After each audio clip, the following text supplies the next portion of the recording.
శాసనసభ ఎన్నికలు జరిగి ఫలితాలు వచ్చి సంవత్సరం పూర్తయింది. సంవత్సర కాలం పాటు జరిగినటువంటి కార్యక్రమాలకు సంబంధించినటువంటి ప్రజాపాలన వారోత్సవాలు జరుగుతూ ఉన్నాయి. అందులో భాగంగా ప్రభుత్వానికి మానవ సంకల్పం ఉన్నప్పటికీ కూడా భగవంతుని ఆశీస్సులు కావాలని ఈ రోజు నుండి 9వ తారీఖు వరకు తెలంగాణ రాష్ట్రంలో ఉన్నటువంటి అన్ని దేవాలయాలలో తెలంగాణ ప్రభుత్వాన్ని ఆశీర్వదిస్తూ ప్రజా సంక్షేమం, ప్రజా సమస్యలు,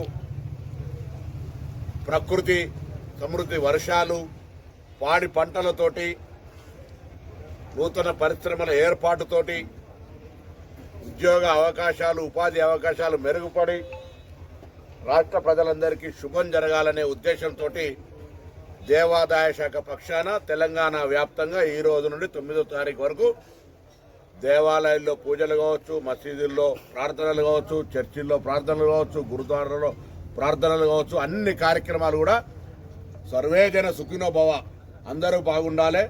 అందుకు సమర్థవంతంగా ముఖ్యంగా తెలంగాణ ప్రజాస్వామికంగా పరిపాలింపబడాలి అనే ఆలోచనతో ఈరోజు హుస్నాబాద్ చారిత్రాత్మక ఎల్లమ్మ దేవాలయం లోపల అందరం కలిసి పూజలు నిర్వహించి అందరం బాగుండాలని చెప్పి, ఇది ఈ నియోజకవర్గ ప్రాంత దేవాలయం కాబట్టి హుస్నాబాద్ నియోజకవర్గ ప్రజలందరూ అందరి గోత్రనామాలతో సహా అందరూ బాగుండాలనే విధంగా పూజా సంకల్పం తీసుకొని కుంకుమ పూజ చేయడం జరిగింది.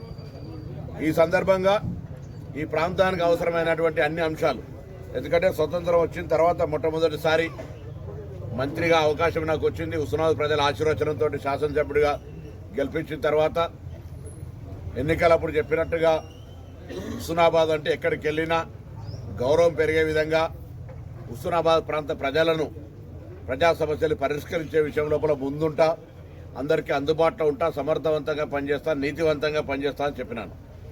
గత సంవత్సర కాలంగా 365 రోజులు లెక్కేసుకుంటే అయితే హైదరాబాద్ శాసనసభ సమావేశాలు లేదా హైదరాబాద్లో రాష్ట్ర స్థాయి నా మంత్రిత్వ శాఖకు సంబంధించిన సమావేశాలు, నేను ఒక కాంగ్రెస్ పార్టీ నాయకుడిగా పార్టీ కార్యక్రమాలు, దాని తదుపరి నియోజకవర్గ ప్రజలకు సంబంధించిన సమస్యలు తప్ప వేరే ఇతరత్ర కార్యక్రమాల్లో ఎక్కడ కూడా సమయం ఇవ్వక పూర్తి స్థాయి ప్రజా సమస్యలు, ప్రభుత్వ కార్యక్రమ నిర్వహణలోనే నిమగ్నమై ఉన్నాం.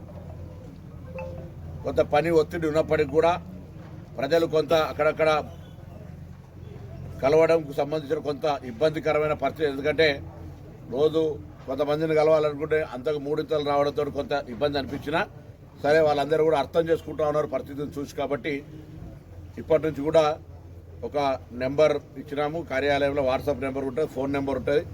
ఎవరైనా ప్రత్యేకించి ఏదైనా నియోజకవర్గ అభివృద్ధికి సంబంధించో, వాళ్ళకు సంబంధించిన ఏదైనా ఉద్యోగ తదితర అంశాలకు సంబంధించిన విషయం ఉండి ఆ విషయము అలా పేరు రాస్తే వారానికి 1 రోజు 2 రోజులు ఓన్లీ ఆ అపాయింట్మెంట్స్ మీద కూడా కలిసే విధంగా నిర్ణయం తీసుకొని మమ్మల్ని కలవలేకపోతున్నారు అనేటువంటి ఎక్కడైనా ఉంటే అటువంటిది కూడా క్లియర్ చేయదలుచుకున్నాను.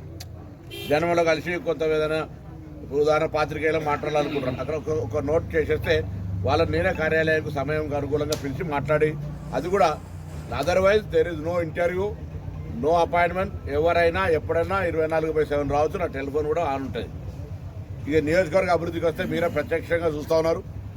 రేపు ఎల్లుండ మా నియోజకవర్గానికి సంబంధించిన నాయకత్వం అంతా కూర్చొని ఒక ప్రెస్ కాన్ఫరెన్స్ చేస్తుంది. 7వ తారీఖు నాడు మంత్రిగా ప్రమాణ స్వీకారం చేసిన రోజు, 9 శాసనసభకు పోయిన రోజు, ఒక రోజు వీళ్ళే నియోజకవర్గ వాళ్ళందరూ కూర్చొని ఏ మండలమో ఆ మండలంలో, ఆ మండలానికి జరిగిన అభివృద్ధి, ఆ మండలంలో ప్రజా సంక్షేమ కార్యక్రమం ద్వారా 200 యూనిట్లు ఎంతమందికి వచ్చింది, రైతు రుణమాఫీ ఎందరికైంది, ఆర్టీసీ బస్సు ఎంతమంది ప్రయాణం వినియోగించుకున్నారు, 500 గ్యాస్ సిలిండర్ ఎంతమందికి వస్తూ ఉన్నది, ఆరోగ్యశ్రీ, సీఎం రిలీఫ్ ఫండ్ లేకపోతే ఇతరత్ర ఎన్ని రకాల లాభం జరిగింది. మండల స్థాయి 7వ తారీఖు నాడు మా మండల పార్టీ నాయకులు ముఖ్యులంతా కలిసి ఇదే సూచనగా భావించుకోవాలి. అందరూ 7వ తారీఖు నాడు ఆయా మండల పరిధిలల్లా ఒక ప్రెస్ కాన్ఫరెన్స్ ఏర్పాటు చేస్తారు.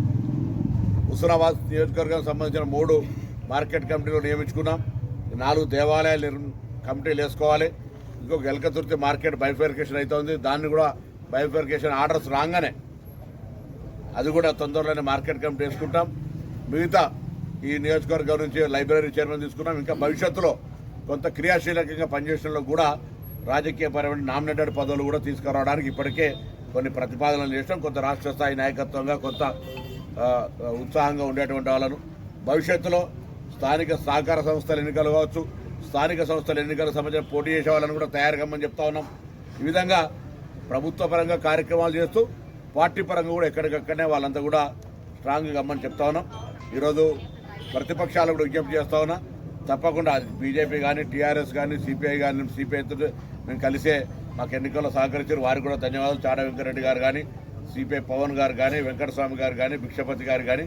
ఎందుకంటే ఈరోజు ఏమైనా అంశం ఒకవేళ నియోజకవర్గంలో ప్రజల సమస్యలు ఉంటే తప్పకుండా నేను మీకు అందుబాటులో ఉంటే నా దృష్టికి తీసుకురండి. అది పరిష్కారం కానప్పుడు తప్పకుండా మీకు ఉద్యమించేటువంటి ప్రజాస్వామిక హక్కు ఉన్నది. ముందుగా ఏదైనా అంశం ఉంటే దయచేసి నేను మిమ్మల్ని విజ్ఞప్తి చేస్తాను బహిరంగ వేదిక మీద. ఏదైనా అంశం పబ్లిక్ సంబంధించిన గ్రీవెన్స్ ఉంది, ఈ సమస్య పరిష్కారం కావాలి, ఇదైతే బాగుంటుందని చెప్తే తప్పకుండా నేను దానికి సంబంధించి స్పందిస్తా. రాజకీయాలకు సంబంధం లేదు, రాజకీయాలకు అతీతంగా అభివృద్ధి చేయాలనే ఆలోచనతో పోతా ఉన్నాం. కాబట్టి మరి అవన్నీ చేసేటువంటి ప్రయత్నం జరుగుతుంది. దానిలో భాగంగానే నేను అనేక సందర్భాల్లో చెప్పిన మనం వాళ్ళంతా కూడా కొంత మాట్లాడుకొని వాళ్ళకు కూడా ఒక నయాపైస అన్యాయం జరగకుండా అట్లే భవిష్యత్తులో ఇంకా కొన్ని అంశాలను అంటే సంస్థలను లేకపోతే వ్యవస్థలను తీసుకొచ్చే విధంగా ప్రక్రియ జరుగుతుంది.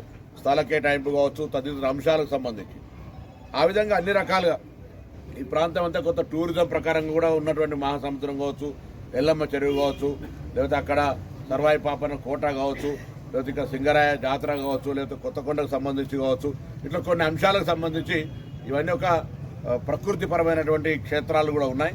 వాటిని కూడా టూరిజం ప్రకారంగా అభివృద్ధి చేయాలని. ఇరిగేషన్ గౌరవేలు ప్రాజెక్ట్ అయితే that is my pet subject. నాకు రాజకీయంగా ఆ సమస్యను పరిష్కరించడం ద్వారా ఈ ప్రాంతానికి ప్రతి గ్రామానికి ఇవాళ నా దగ్గర మొత్తం నియోజకవర్గంలో 160 గ్రామాల్లో ఎన్ని ఎకరాలు ఏ ప్రాజెక్ట్ కింద సాగుతుందనే నక్ష నా దగ్గర ఉంది. ఉదాహరణకు కోయడ మండలం బస్సాపూర్, పోరెడ్డిపల్లె, రంగనాయక సాగర్ నుంచి వస్తుంది. జనరల్గా తెలియదు, ల్యాండ్ ఎక్వేషన్ ఇష్యూ ఉంది. మొన్న కూడా పెద్దపల్లి మీటింగ్ వస్తే ఉత్తమ్ కుమార్ రెడ్డి గారు వస్తే దాని సబ్జెక్ట్ లేవనెత్తినాం. అట్లే సైదాపూర్కి వస్తే ఫ్లడ్ ఫ్లో కెనాల్ 3 కింద దాని కూడా ఒక 221 కోట్ల రూపాయలు అయితే పూర్తి అవుతుంది. దానికి సంబంధించిన కార్యక్రమం తీసుకుంటా ఉన్నాం. ఎలకతుర్తి భీమదేవరపల్లికి సంబంధించినటువంటి దేవాదుల ద్వారా నీళ్ళు వచ్చేటువంటి, దాని తర్వాత అటు ఎలకతుర్తిలో అప్పర్ పార్ట్కి సంబంధించినటువంటి కాకతీయ కెనాల్ ద్వారా నీళ్లు తీసుకునేటువంటి ఉన్నది. ఇదేమో అంత గౌరవేలి గండిపల్లికి సంబంధించిన 2 కూడా సమన్వయం చేసి ఎడమ కుడి కాలువల ద్వారా మొత్తంగా ప్రాజెక్టును అంతా కూడా నీళ్లతోటి ఈ ప్రాంతం అంతా సస్యశ్యామలం చేసేటువంటి ఆలోచనతో పోతాను. ల్యాండ్ ఎక్వేషన్ జరుగుతుంది. ల్యాండ్ ఎక్వేషన్ కూడా కొంత ఇబ్బంది అయినా అందరు సహకరిస్తూ నేను ఎక్కడ జోక్యం చేసుకోలేదు. పాప మా నాయకత్వం కూడా అన్ని ఈవెన్ ప్రతిపక్షాలు కూడా ధన్యవాదాలు. ఎందుకంటే అక్కడక్కడ చిన్న చిన్న అంశాలు కొంత నష్టం జరుగుతుండొచ్చు, ధరలు పెరిగి ఉండొచ్చు. కానీ కాలువ నిర్మాణానికి అత్యంత ప్రాధాన్యత 10-15 ఏళ్లుగా వెనుకబడ్డది, ఎత్తైన ప్రాంతం అనే దాని మీద అందరూ సహకరిస్తున్నారు. వాళ్ళందరూ కూడా ఈ సందర్భంగా ధన్యవాదాలు. ఈ సందర్భంలో రేవంత్ రెడ్డి గారి నాయకత్వంలో కొన్ని విప్లవాత్మకమైన నిర్ణయాలు తీసుకుంది రాష్ట్ర స్థాయిలో. ఈరోజు ప్రభుత్వం ఏర్పడ్డ 48 గంటల్లోనే 5 లక్షల నుంచి 10 లక్షల రూపాయల ఆరోగ్యశ్రీ కావచ్చు, ఆర్టీసీలో మహిళలకు ఉచితమైన బస్ సౌకర్యం కావచ్చు, దాని తదుపరి 200 యూనిట్ల ఉచిత విద్యుత్ కావచ్చు. ఇలా 70-80%, కొన్ని గ్రామాల్లో 90% దాకా కూడా ఉచిత విద్యుత్ వస్తూ ఉంది. కులము లేదు, ఆర్థికపరమైన లిమిటేషన్ లేదు. ఎవరైనా 200 లోపల కాల్చుకుంటే ఇవాళ కూడా హుస్నాబాద్ కేంద్రంగా రాష్ట్రంలో ఎక్కడైనా 200 యూనిట్ల లోపల కాల్చుకొని ఉచితంగా రాలేదంటే వాళ్ళ నివేదిక సంబంధిత అధికారికి ఇవ్వండి. పరిష్కారం కాకపోతే మా బాధ్యత. 500 గ్యాస్ సిలిండర్కి సంబంధించి కూడా ఏదైనా ఆధార్ తప్పు, గ్యాస్ నెంబర్ తప్పు ఉంటే మండల కార్యాలయాల్లో మళ్ళీ కార్యాలయం ఓపెన్ చేసినాం. ఇవి కాక ఈరోజు మెస్ ఛార్జీలు పెంచడం, కాస్మెటిక్ ఛార్జీలు పెంచడం, సొంత భవనాలు నిర్మించే ప్రణాళిక జరుగుతుంది. వీటన్నిటితో పాటుగా నేను మరొక్కసారి హుస్నాబాద్ ప్రాంత రైతాంగానికి, తద్వారా తెలంగాణ రైతాంగం కూడా 2 లక్షల లోపు కుటుంబ పరిమితి ఏదైతే ముందు మేము అన్నీ ఏం చెప్పలేదు, జీవోలో ఖచ్చితంగా ఒక కుటుంబానికి 2 లక్షల రూపాయలు అని చెప్పినాం. ఆ కుటుంబానికి 2 లక్షల రూపాయల చొప్పున అందరికీ మాఫీ అయింది మొన్న మహబూబ్నగర్లో చెక్ చేయడం ద్వారా. ఇప్పుడు ఎవరైనా ఇంకా కుటుంబ పరంగా 2 లక్షల మాఫీ కాని వాళ్ళు ఉంటే దయచేసి నా ఎమ్మెల్యే క్యాంపు కార్యాలయంలో కానీ మీ సంబంధిత ఏఈఓ ద్వారా కానీ నాకు సమాచారం వేయండి. ఆ 2 లక్షల లోపల రూపాయల రుణమాఫీ 100% అమలు చేసే బాధ్యత ఈ ప్రభుత్వాన్ని. 2 లక్షల పై ఉన్నటువంటి వాళ్ళకి సంబంధించి 2 లక్షల పై ఉన్నటువంటి వాళ్ళకి సంబంధించి ఒక షెడ్యూల్ విడుదలవుతుంది. షెడ్యూల్ విడుదల ప్రకారంగా ఆ పైన డబ్బు కట్టిన తర్వాత వాళ్ళకు కూడా 2 లక్షల రూపాయలు అవుతుంది. వాళ్ళు కూడా ఆందోళన చెందాల్సిన అవసరం లేదు. ప్రతిపక్షాలు ఎన్ని మాటలు మాట్లాడినా వాళ్ళకు ఒకటే మాట జవాబు చెప్తాను. 5 సంవత్సరాలు ₹1,00,000 రుణమాఫీ చేయడానికి ఇబ్బంది పడ్డ మీరు, విడతల వారీగా వడ్డీకి కూడా సరిపోని విధంగా మాఫీ చేసిన మీరు, ఇవాళ తెలంగాణ దేశంలోనే చరిత్రలో మొట్టమొదటిసారి ₹2,00,000 రుణమాఫీని సంవత్సర కాలం లోపల అప్పులు మాఫీ చేసి పేమెంట్ చేస్తే దాని మీద కూడా కోటికి ఎంటికలు లెక్క పెట్టినట్లు లెక్క పెడతా ఉన్నారు. ఇవాళ అడుగుతాను, మీరు ఒక్కసారి మమ్మల్ని అడిగే ముందు గుండె మీద చేసుకొని 5 సంవత్సరాలు దాని తదుపరి 5 సంవత్సరాలలో ₹1,00,000 రుణమాఫీ చేయడానికి ఎందుకు 5 సంవత్సరాలు తీసుకున్నారని అడుగుతా ఉన్నాం. ఇలా మేము మాట ప్రకారంగా మేము ఇచ్చిన గ్యారంటీలో ఇంకొక 2-3 హామీలు ఉన్నాయి. ఈ రాష్ట్ర ఆర్థిక పరిస్థితిని తెలంగాణ ప్రజలకు వివరించి చెప్పినాం. ఆర్థిక విధ్వంసం జరిగింది, తద్వారా కొన్ని పథకాలు జాప్యం చేస్తుండొచ్చు. కానీ మరొక్కసారి ప్రజలకు విశ్వాసం ఇస్తా ఉన్నాం. మేము ఏ వాగ్దానం చెప్పినామో అన్ని వాగ్దానాలు వరుస క్రమం లోపల మొత్తం నెరవేరుస్తాం. ఇవాళ మా వాగ్దానాల గురించి అడుగుతున్నటువంటి వాళ్ళు ఒక్కసారి 10 ఏళ్ళు అధికారంలో ఉన్నారు, అటు కేంద్రంలో ఉన్నోళ్ళు కూడా ఇటు రాష్ట్రంలో ఉన్నోళ్ళు, వాళ్ళు కూడా ఒక్కసారి సమీక్షించుకోవాలి. ఏమేమి వాగ్దానాలు చేసినాం, ఎన్ని అమలైనాయి అనేటువంటి మాట వాళ్ళు సమీక్షించుకోవడం సరిపోతుంది. కాబట్టి నేను మరొక్కసారి హుస్నాబాద్ నియోజకవర్గ ప్రజలందరూ కూడా సంవత్సర కాలం పూర్తయిన సందర్భంగా ధన్యవాదాలు. నన్ను ప్రజాప్రతినిధిగా ఎంపిక చేసి పంపిన సందర్భంగా నా జీవితం తప్పకుండా హుస్నాబాద్ ప్రాంత ప్రజలకు సంబంధించిన అభివృద్ధి విషయం లోపల కట్టుబడి ఉంటా అని చెప్పినాం. దానికి అనుగుణంగా అందుబాటులో ఉంటాను. కష్టమైన నష్టమైన ఇక్కడ ఉన్నటువంటి ప్రేమ నాకు చాలా వర్క్ చేయడానికి ఎనర్జీ ఇస్తూ ఉంది. ఇక్కడ ఉన్నటువంటి ఒక నియోజకవర్గానికి సంబంధించిన వాళ్ళు ఏదైనా హైదరాబాద్ వస్తే కూడా ఎవరు ఎంతమంది ఉన్నా హుస్నాబాద్కు మొట్టమొదటి ప్రాధాన్యత ఇచ్చినాకనే వేరే వాళ్ళని కలుగుతాను. ఇక్కడ కూడా అదేవిధంగా కార్యక్రమం చేస్తాను. ఇంకా ఇవన్నీ జరిగినా కూడా కొన్ని అంశాలు ఉన్నాయి. కొన్ని అంశాలకు సంబంధించిన సమయం దాని సందర్భంగా అభివృద్ధి కార్యక్రమాలు కావచ్చు, సమస్యలు పరిష్కారం చేసే దిశ లోపల తీసుకుపోతామనే మాట సందర్భంగా మనం చేస్తాం. అదే ఇప్పుడు వచ్చినట్టే లెక్క